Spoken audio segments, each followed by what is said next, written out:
নমস্কার, Soma's baking and cooking থেকে আমি সোমা বলছি। বেশ কিছুদিন পর আপনাদের সামনে আবার ভিডিও নিয়ে এলাম। শারীরিক অসুস্থতার কারণে ভিডিও আপলোড করতে একটু দেরি হলো।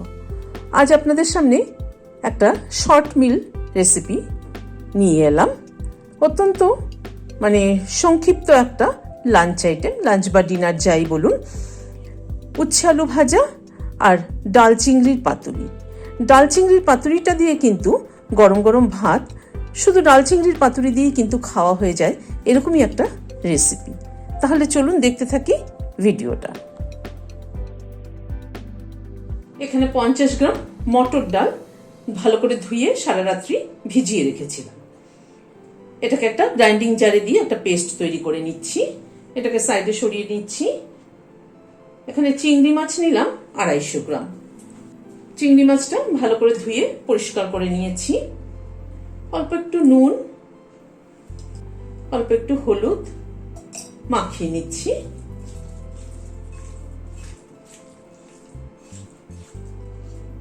এখানে ছোট বড় দু রকমই একটুখানি চিংড়ি মাছ মেশানো রয়েছে।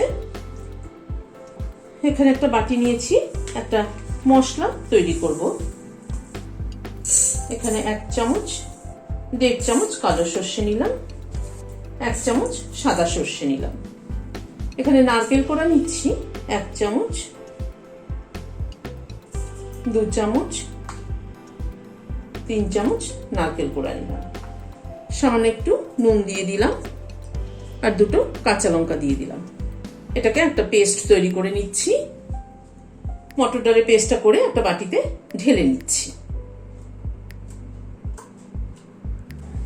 নারকেল সর্ষের পেস্টও রেডি করে নিলাম, এটাও এর মধ্যে দিয়ে দিচ্ছি। চিংড়ি মাছগুলো এর মধ্যে অ্যাড করে দিচ্ছি।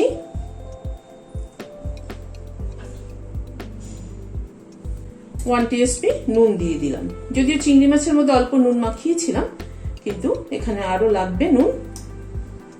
হাফ টিস্পুন হলুদ দিলাম, অল্প একটু গুঁড়ো চিনি দিলাম। এবার সরষের তেল দিচ্ছি। সরষের তেলের পরিমাণটা কিন্তু এরকম যে কোনো পাতুরিতেই কিন্তু পরিমাণটা একটু বেশি দিতে হয়, তা না হয়তো কিন্তু সেরকম টেস্ট হয় না। সবগুলোকে দিয়ে চিংড়ি মাছটাকে মেখে নিচ্ছি।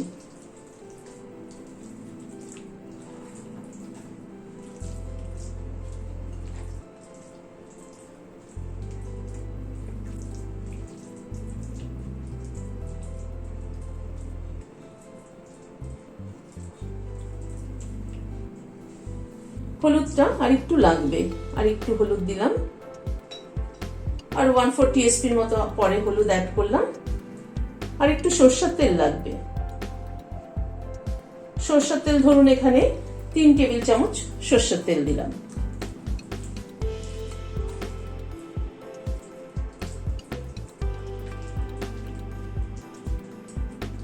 মাছটাকে ভালো করে মেখে নিলাম। এখানে কয়েকটা কলা পাতা কেটে নিয়ে তাওয়াটাকে গরম করে নিয়েছি। তাওয়াটাকে গরম করে নিয়ে জাস্ট সেঁকে নিয়েছি, যাতে ভাজ করতে গেলে ভেঙে না যায়। একটা কলা পাতা তুলে নিলাম।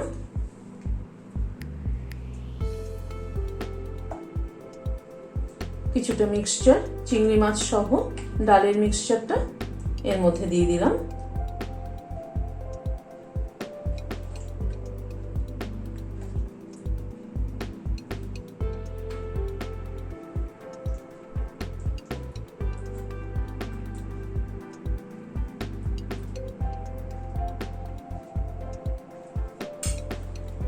খানিকটা নারকেল কোড়া উপর দিয়ে ছড়িয়ে দিলাম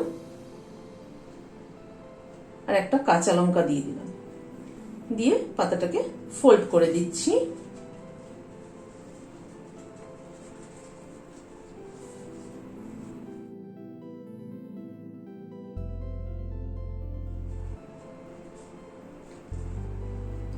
এভাবে সবগুলোকে তৈরি করে নিচ্ছি। পাতুরিগুলো তৈরি করে নিলাম। গ্যাসে একটা প্যান বসিয়েছি, ননস্টিক ফ্রাইং প্যান। সরষের তেল দিচ্ছি। তেলটা একটু ব্রাশ করে নিচ্ছি।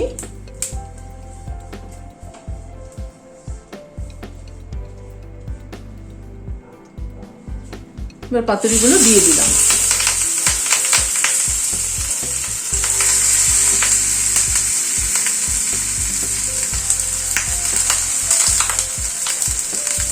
ঢাকা দিয়ে দিচ্ছি। গ্যাসের ফ্লেমটাকে লো টু মিডিয়ামে রেখেছি। গ্যাসের ফ্লেমটাকে লো টু মিডিয়ামে রেখে মিনিট 3-4 মতো ঢাকা ছিল। এবার ঢাকাটা খুলছি।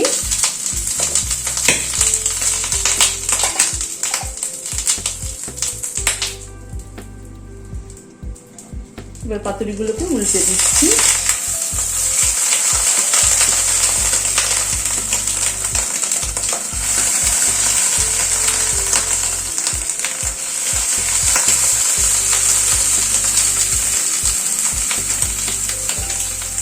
আবার ঢেকে দিলাম। আবারও প্রায় 3-4 মিনিট পরে ঢাকাটা খুলছি।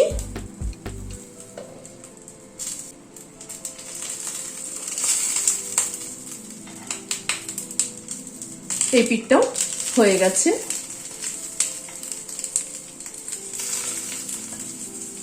এবার তুলে নিচ্ছি।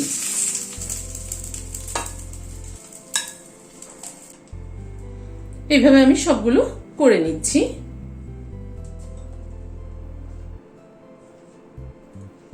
পাতুরিটা খুলে দেখিয়ে দিচ্ছি।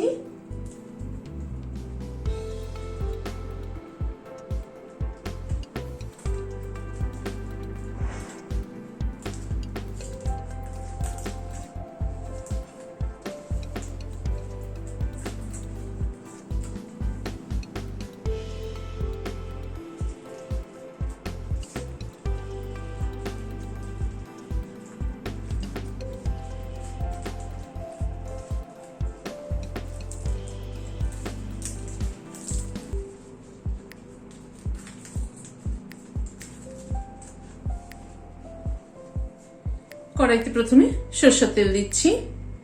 তেলটা গরম হওয়ার পর প্রথমে হাফ টিস্পুন 5 ফোড়ন দিলাম, 1/4 টিস্পুন হিং দিলাম, আর একটা কাঁচা লঙ্কা দিলাম। ফোড়নটা একটু ক্র্যাক করা অবধি অপেক্ষা করব।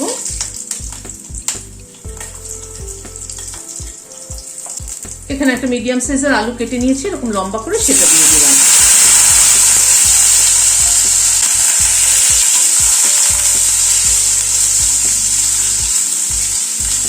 আলুটাকে প্রথমে একটু হালকা করে ভেজে নেব।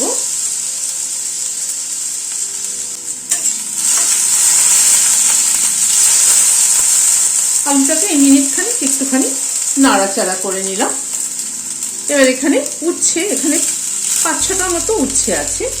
উচ্ছেটা এরকম গোল গোল করে, মানে মাঝখান থেকে অর্ধেক করে হাফ করে দিয়েছি, এরকম করে কেটে নিয়েছি।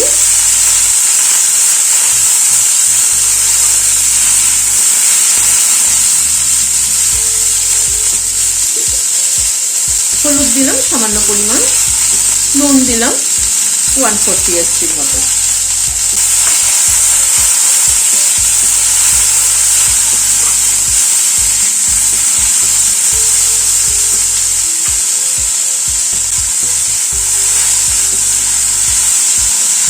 একটু নাড়াচাড়া করে এবার ঢেকে দিচ্ছি। গ্যাসের ফ্লেমটাকে মিডিয়ামে করে আলুটা উচ্ছেটা দুটোই একটুখানি সময় কুক হোক।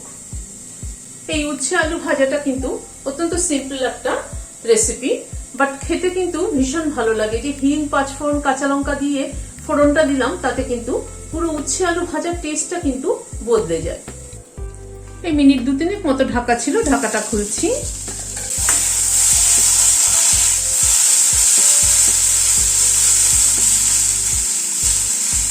এবার আর ঢাকা দেবো না। এবার গ্যাসের ফ্লেমটাকে মিডিয়ামে রেখে ধীরে ধীরে এটাকে ভেজে নেবো একটুখানি। প্রায় মিনিট 5 সময় ধরে গ্যাসের ফ্লেমটাকে মিডিয়ামে রেখে উচ্ছে আর আলুটাকে ভেজে নিলাম। 1 টিস্পুন পোস্ত ছড়িয়ে দিচ্ছি। পোস্তটা দিয়ে একটুখানি নাড়াচাড়া করে নেব।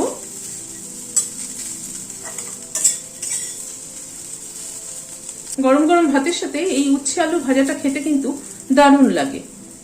পোস্তটা একটুখানি ভাজা হলে পরে একটু ক্রিস্পি ভাব আসে পোস্তটার মধ্যে, খেতে কিন্তু ভীষণ ভালো লাগে।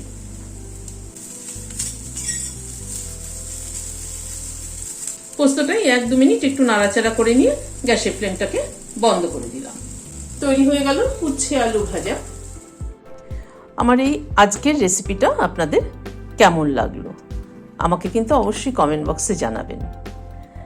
আজ তাহলে এখানে শেষ করছি, দেখা হচ্ছে আবার পরবর্তী ভিডিওতে। নমস্কার।